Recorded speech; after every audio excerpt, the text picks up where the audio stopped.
Hey ladies and gentlemen, welcome. This is Master69, and in this video guys we're going to take a closer look at MISC, the ship manufacturer.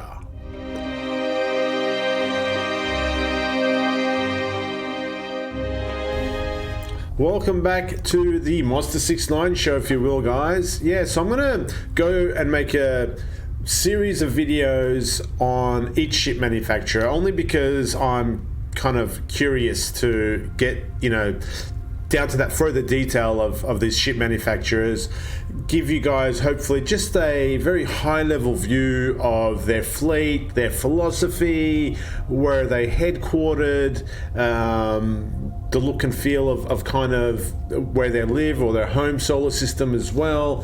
So let's start off with MISC in this video, and let's have a closer look at the names first of all, because there was something that I was a little bit confused about, and MISC stands for Musashi Industrial and Star Flight Concern. So Musashi to me has got a very Japanese theme to it, a very Japanese feel to it. So Musashi Industrial and Star Flight Concern. Now I didn't know what the word concern meant in the context of a ship manufacturer. So that was my first kind of action point to go and research. And well, concern, according to dictionaries, is a organization or an establishment that's concerned with either financial or commercial / manufacturing type services. So that makes perfect sense now why it's called Musashi Industrial and Starflight Concern. Don't be concerned. MISC was formed in 2805, guys. That is roughly about 150 years ago in the verse, which is not as old as I thought a ship manufacturer would be, considering the history of the UEE. But it's interesting, as I do some more videos, I will try and make note of when these ship manufacturers came about. So theoretically, I assume it would be safe to say that the oldest MISC ship would be a maximum of 150 years old. And I do like the notion of having really old technology survive for a very long time. I think it came from my battle mech days or mech warrior days, which you'd have a family would own a mech warrior for generations, and that'd be pretty cool to have that kind of theme in Star Citizen as well, like a really old ship that's been around for 175 years or something. It would be pretty cool. So MISC was actually a merger between two companies. One was called Hato Electronics, and the other one is called Musashi Lifestyle Design Unit. None of them to me sort of mean that they were into ship manufacturing. Hato Electronic Corporation seems like a company that made electronic components. Musashi Lifestyle Design Unit, kind of the first thing that comes into my mind is a company that kind of would maybe decorate your apartment or come up with lifestyle designs for ergonomic chairs, tables, keyboards, mouse. I don't know, but none of these two companies sort of give a strong "I'm a ship manufacturer" kind of signal. But anyway, they both merged together to form Musashi Industrial and Starflight Concern, and MISC was born roughly about 150 years ago. What we're going to do is we're going to look at the fleet first, and then we're going to go and see where MISC is headquartered in the scheme of things in the verse. So jumping to the fleet, here we are. Here's the fleet. And the more I think about MISC, the more interesting it is. Actually, I fell in love with the Freelancer. That's how I got involved in Star Citizen, was seeing a picture of the Freelancer. But I quickly fell out of love with the Freelancer after a few years playing in Star Citizen, because of the dashboard and the fact that the cockpit kind of looks like a truck, a human truck, which is not really, I think, the most ergonomic. I think spaceships, especially in the Star Citizen world, should have almost, at least 180 degree visibility, which is why I love the Prospector on the other hand. But anyway, let's have a closer look at the fleet, guys. There are some important aspects to know about the MISC fleet. One is it's extremely varied. These guys have got ships that do a lot of different things. They're very innovative. And the second most important thing, in my opinion, is that they are the only ship manufacturer that work with an alien race, the Xi'an. Go check them out. And they absorb some of the Xi'an technology. And I think, in fact, the Xi'an also absorbs some of MISC's technology as well. So the Reliant series of ships you'll see have got a lot of influence from the Xi'an. But yeah, that's quite interesting that they've got a very strong alliance or brotherhood with the Xi'an. I mean, the third thing is, for me, when you talk about the UEE as a civilization, typically the core of that civilization, the thing that makes us all be able to survive, besides, electricity, water, is logistics. And logistics is extremely important for civilizations, right? You got to get your food delivered somewhere. You got to get your water, not your water per se, but yeah, all your goods, services has to be delivered on the back of semi-trailers or some sort of logistic network. And MISC, to me, are like a big foundation of the UEE, because their whole series of logistic ships are very fundamental to the UEE. I don't think without these whole ships, the UEE would be what it is today, to be honest.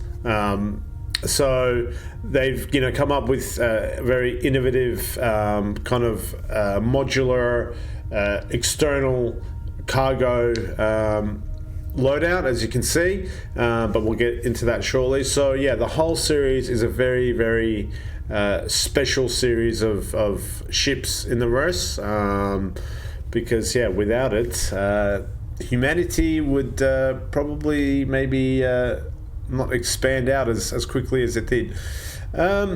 So let's have a look at the Hull series first, and you can see the Hull E is absolutely ginormous. It's the biggest hauler in humanity. Yes, it's the biggest hauler in the verse. Oh, sorry, for humans. And you can see it is absolutely ginormous. Now, I might bring and actually, big shout out to Hanger Link here, guys. This is one of the best fleet viewers. I will put the link below. This it's just so easy. It's so snappy. It's not a big drain on your hardware. It's a really, really good fleet viewer. Yes, it's not 3D, but it's awesome. I love using this thing. So I think it's Starfleet Fleet Viewer or Star Jump. But anyway, it's hanger.link, and I'll put the link below. So yes, so we got the whole series, and we got the whole E, D, C, B, and A, and here the whole little cute whole A, which again, I'm not a big fan of MISC ships, but this one, because it's got that nice bubble cockpit, it's a cute little ship. I don't own one, but I did fall in love with the little whole A. That's in game currently. And then we got the whole B, which is 49 meters long, and it's, yeah, I really liked some of the design in, I mean, I don't like all those struts. I don't like that middle strut there in the cockpit. I don't know why that middle strut's there. I think that's one too many struts. But it's a nice looking, hauler. The whole C kind of is looking meaner than the rest. Like, now it's got some more muscular angles to it. It's got some more sort of edges and whatnot, and it's kind of looking like a meaner logistics ship. Obviously 125 meters. As we go up the line, there's more and more load, and then the hull D, which is now a pretty sizable ship, and then the massive hull E. These things will not be able to maneuver around. You'll need escorts galore, I believe. I mean, forget about the challenge of loading one up, if you had the funds to do so, but the challenge of trying to stay alive in the verse when other players discover that a hull E has left port is going to be a significant challenge. As a hull E pilot, you'll, I think, no doubt find yourself on the receiving end of many a YouTube video. So one thing to note is it's the whole series of ships. Remember I said that there is an influence of MISC onto Xi'an? Well, the whole series of ships is actually what the Xi'an really have fallen in love with. So I would not be surprised to see the whole series floating around in the Xi'an Empire, or some imitators, copies of the whole series of ships as well. So just a little bit of a deeper dive into the whole series. You've got the whole series launched in 2802. So there was 4 standard models, A, B, C, and D, and then this led to a long-ranging knock-on effect, including over a dozen outside companies being founded or significantly shifting focus to support the whole design. So not only did the whole design kind of enable humanity to send logistics in mass to places that it needed to survive, but the whole series had a ripple effect throughout the industry, where the Argo MPUV, for example, was developed to unload and load these giant ships. So they created other companies and more jobs to support the whole series, which is pretty cool. In 2820, MISC developed a 5th super freighter, the Hull E. So the Hull E was developed almost 20 years after the first Hull series, and it's become the de facto interplanetary bulk goods transporter, with docks around the galaxy moving cargo containers back and forth from huge ships around the dock. Obviously these ones, I'm not sure about the B, but I'm assuming the D and the E at least cannot go down to the surface of a planet. They dock in spaceports. And yeah, I just wanted to reinforce the importance of the whole series, guys, and its impact, its influence, and what it's enabled for humanity. And so that's the whole series, guys. Really important to humanity. Now, the other most interesting series of ships is the Endeavour series. Now, this is very unique ships, again, by MISC. This thing is extremely modular. It's 200 meters long. Just point of reference, a Javelin is, I think, 480 meters long. So it's a little bit less than a Javelin. Actually, let's put a Jav up here because we can. So you can kind of get a sense of scale.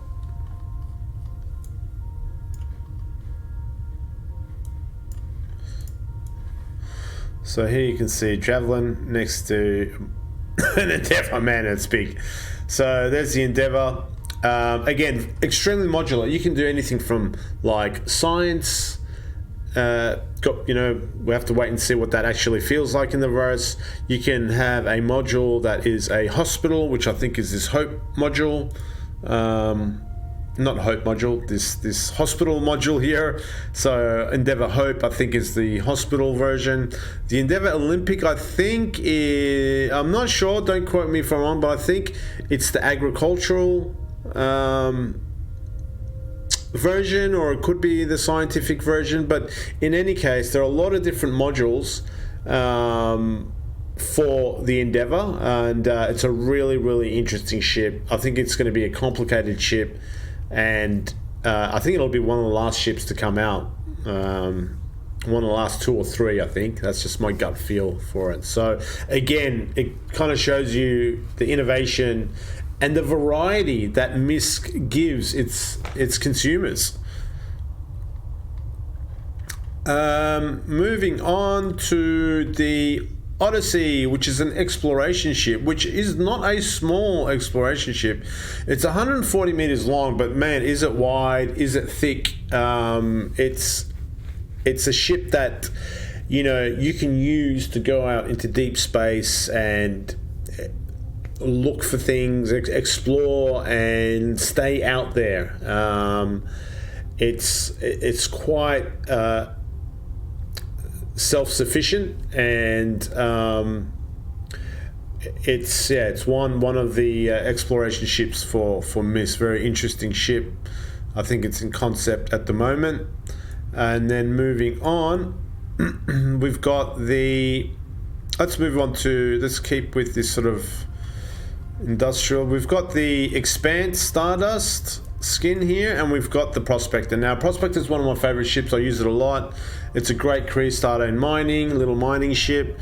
Everyone should have a Prospector just to give mining a go, even if you don't like mining, I suppose. Well, no, if you don't like mining, you don't like mining, but it's a good little ship. It gives you access to the mining gameplay loop. And then you've got the Expanse, which is slightly longer at 33 meters. This is the refining ship. It's the first dedicated refining ship. So it kind of fits in nicely with the Prospector. You can see the little bags on the side of the Prospector. They're the same bags that connect into the Expanse. So yeah, it's kind of one of the ships, one of the building blocks that's going to fit into the whole sort of supply chain manufacturing, from, you know, mining, refining, logistics, manufacturing. This is definitely one of the key pieces to that. So can't wait for that to come in and be functional. So we got refining, we got a bit of mining. Before we had a hospital, we had some science. So you can see MISC is very, very, it's the, the Swiss Army knife of the verse. And then again, moving on to refueling, which is in the game. We got the Starfarer, which I think is one of the ugliest ships. I despise the Starfarer. I think it needs a massive rework. I hate everything about it, apart from the fact that it can refuel, which is awesome. There's 2 versions of it. There's Gemini, which I think is the military version of it, and the standard Starfarer as well. Now, one thing that MISC doesn't really go, let's say, balls deep in is combat and military ships, but they do have some connections with the military industry. The Gemini is one of them. I think it's the military refueler. But I love the fact that it's a refueler. I just don't like the way it looks, guys. Even on here, it's probably the ugliest for me. I love Star Citizen. I love the ship designs. I love the artists in Star Citizen. You have no idea how much I love the art in Star Citizen. But the sunglasses that they've done are really bad. And the Starfarer, I know it's an early ship. It'll probably get reworked, maybe. I don't know. But nonetheless, it's a refueler, and that mechanic is in the game. It's not really relevant yet because we don't have large distances to travel to run out of fuel and stuff. Hopefully, when Pyro comes in, we will. So moving on to the smaller ships, we've got the Razor series of ships, and these things, I mean, if you're into Formula One, these are stunning ships. They look like a Formula One car, pretty much. So obviously there's a racing version. There's also a stealth version that I think the UEE do purchase for some secretive stealth kind of operations. So again, MISC is not directly in on the front lines in combat, but here is again a little tentacle into the military complex with a very small single-seater stealth ship, which is a variant of their racing ship. So they've got racing covered and they've got stealth covered. So again, that kind of versatility of MISC really comes out. And you've got the Reliant series of ships as well. These are a small ship. These are the ships that you can really see a lot of Xi'an influence in the way that the ship is constructed, the way that it moves, the way that the wings pivot, and things like that. So I think this has had the biggest influence from the Xi'an, and there are 4 variants. There's the Sen, the Core, the Tanner, and the Mako. You've got a light freight Reliant. You've got a light fighter again. Probably one of the few combat ships in the fleet. And you've got the Mako, which is, of all things, a reporting craft. Like, it literally is going to have cameras where you can record footage, report on news potentially. It's, again, a really, really ambitious occupation that CIG have put into the game. It'll be interesting to see how it fleshes out. But yeah, if you want to be a journalist, or I suppose you could use it for spying or blackmail. I don't know. It's awesome. So the Mako is really unique. Again, a occupation that is in no other fleet. And even in this small small ship version, I think the Sen is a science ship. So that's crazy that you got this small ship, and I don't know, it does science, whatever that means. So people take, I don't know, samples on board the ship, and you analyze things, or I'm not sure how the science mechanics is going to work, but it's pretty crazy how there's a small science ship, like a really small science ship that, again, MISC showing that its versatility. And then you've got the classic Freelancer range of ships, 38 meters long. You've got the standard Freelancer. This is the ship that I fell in love with when I first saw a picture of Star Citizen. You've got the MISC, which is a missile gunboat. Again, it's combat ship. This might be on the front line somewhere. I see it kind of more of a, I don't know if the UE probably does use the MISC, but I see it more for like privateers and stuff. It's got a lot of missiles, and it's one of the few combat ships. Got the Der, which is an exploration ship, so that's what, the second exploration ship. It's kind of obviously smaller than the Odyssey, but nonetheless it's an exploration ship. Look how big the Odyssey is compared to the Der. And then you got I think the fan favorite is the Freelancer Max in this series, because it's it's a logistics ship with a significant amount of cargo that you can carry. So again, a very, very varied and versatile little fleet of freelancers as well. And that kind of covers the whole fleet, guys. That's MISC in a nutshell. Again, really versatile, really varied. The kind of, if you want to call them flagships or whatever, would be the whole series. And I think the Odyssey, not the Odyssey, sorry, the Endeavour are the kind of definitive MISC ships. Really interesting, and again, the whole being really important to humanity. Now let's move on to where MISC are stationed and where they live at the moment. So, and by that I mean the MISC headquarters. I'm sure they've got factories and stuff all over the verse, but they are headquartered here at Centauri. I'm going to mispronounce some of these names. I'm just warning you guys.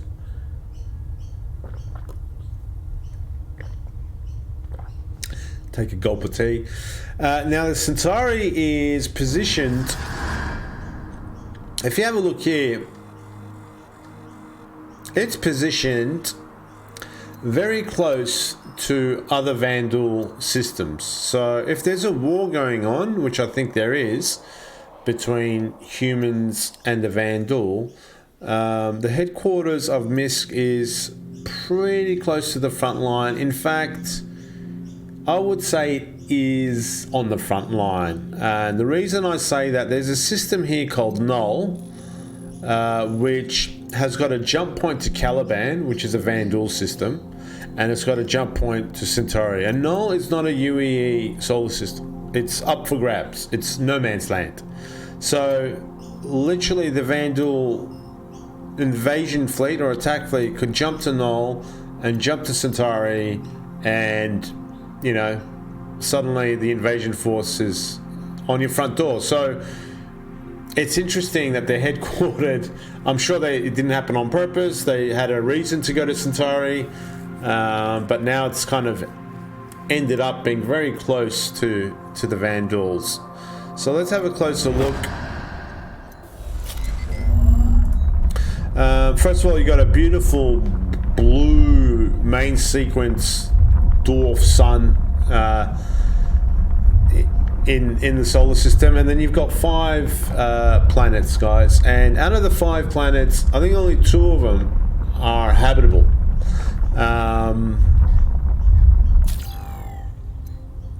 The first planet is where MISC's headquarters is actually located, and I think that's the second. It's Centauri 3. It's Centauri 3. Yep, Centauri 3. And it's a stunning planet, actually. And let's just have a read of. So it's constructed to balance nature, human habitation, and industry. The Governors Council of Saisei, it's called, I can't pronounce it, Saisei, enforces a population cap, which is interesting. I don't know how you would enforce a population cap. In order to protect the planet's carefully planned and cultivated environment. So here we can see the whole philosophy of this planet, of the government on this planet, is to be in balance with nature. They don't want to destroy the environment. They don't want to overpopulate the environment. In fact, they've got a population cap. I don't know how that works when like some young teenagers go knockabout and then someone gets pregnant, but I suppose, yeah, you deal with it and how you would deal with it. But yeah, population cap. And businesses who wish to operate on the world, like ship manufacturer MISC, whose headquarters are in Fujin City, must adhere to strict environmental regulations as well. So I wonder what drew MISC here. It's interesting that MISC came to a planet that has very, very strict environmental policies, and you must adhere to those policies. But MISC was like, yeah, cool, I'm good with that. It does show an element of MISC's own philosophy, and how they themselves must believe in protecting the environment is important, and they're willing to do that and comply with the government regulations of this planet, which is pretty cool. Now, MISC are located in a city called Fujin City. Fujin City. And here is Fujin City. It's a marvel. Look at it. It's amazing. Obviously, it looks like Fujin City is built in the ocean. It's got amazingly, almost sword-like looking modern buildings, and apparently there's a lot of Japanese architecture design principles in these buildings. You can see this like structures popping out of the water as well. It leads me to believe that there's stuff happening underwater, which is quite amazing. I wonder if our ships will be able to go underwater. But yeah, it looks like an absolutely, Tokyo without probably the ocean. It looks like Tokyo in 2995. So really awesome looking place. Hopefully one day we'll be able to, fly amongst these buildings. But you can just want to show you this picture of how modern Fujin City is, It's kind of protruding from, it's kind of sticking out from the environment. It's making its own statement. I'm sure it's very environmentally friendly because that's the philosophy, but it's not, I wouldn't say it's like blending in with the environment. It's got a lot of sharp edges and angles to the buildings. In fact, you've got 2 buildings on either side, very symmetrical, facing the other way. Maybe they look like ship sails. I'm not sure, but to me they look like sword blades. But anyway, guys, that's MISC's headquarters at Fujin City. And that kind of summarizes our MISC closer look. I hope you enjoyed it. I'll be doing some more series on different ship manufacturers, or all the ship manufacturers ultimately. So I'll see you guys in the next episode. Bye for now.